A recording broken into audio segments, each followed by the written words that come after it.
talking about a vision for the future and what the next 4 years would look like. And I think that people like the younger Americans, they're excited for a candidate who will be articulating a future for a future that they will be living in, as morbid as that sounds. And so they know that this is something different, and it's exciting to have a candidate that is diverse, who is speaking more to them, who is, I love how our campaign's been leaning into the meme culture and the TikToks, and that seems to be resonating with Gen Z. And if you look at the makeup of who's going to be voting in this next election, I believe it's more than half of the electorate is going to be comprised of millennials and Gen Z. And so it is important to get them energized so they're not sitting this election out and staying on the couch. And it seems like her being at the top of the ticket has given that 180 shift in the momentum. And so she has the momentum on her side. She just has to keep it up for the next 100 days or so. There, see, Sarah had to go and get practical on it. So let's move to practical, because there's hope, right? And there's their energy that comes from hope.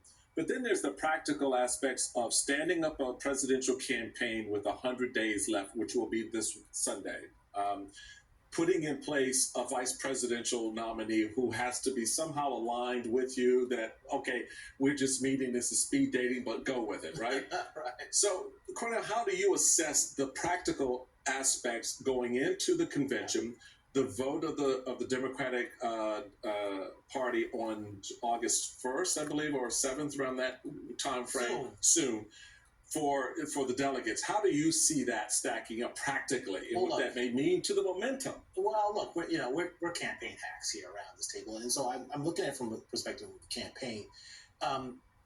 Luckily for her, she can inherit the Biden infrastructure in that campaign, because while a lot of people think they were very good on carrying a message, carrying a message, especially a message forward, they had built up infrastructure, right? They did have offices and ground teams in the battleground states, right?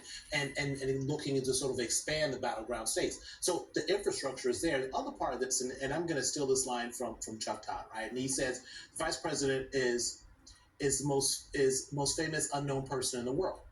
And only she could do this, right? Because right now they all know her, but it's really sort of filling in the gaps and filling in the spaces of her backstory and who she is. And I think that they're going to spend a lot of that in the convention. Right. And look, they've already started, sort of the super PACs already started putting down a $50 million buy, I think today. Right. Sort of beginning to sort of define her and set up this contract. So if you look at the infrastructure and you look at the ungodly amounts of money they are raising, $100 million in what, 48 hours? 48 hours. I mean, again, less than, right? I mean, yeah, that's stuff again we didn't see in 08. I know we're not supposed to that comparison, but it is that.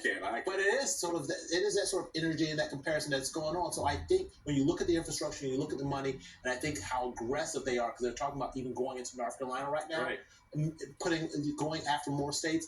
I think she'll be fine. Something else, too, that is really important is that they need to be aggressive early on, because we saw during the Trump campaign with the primaries how they defined DeSantis and his candidacy.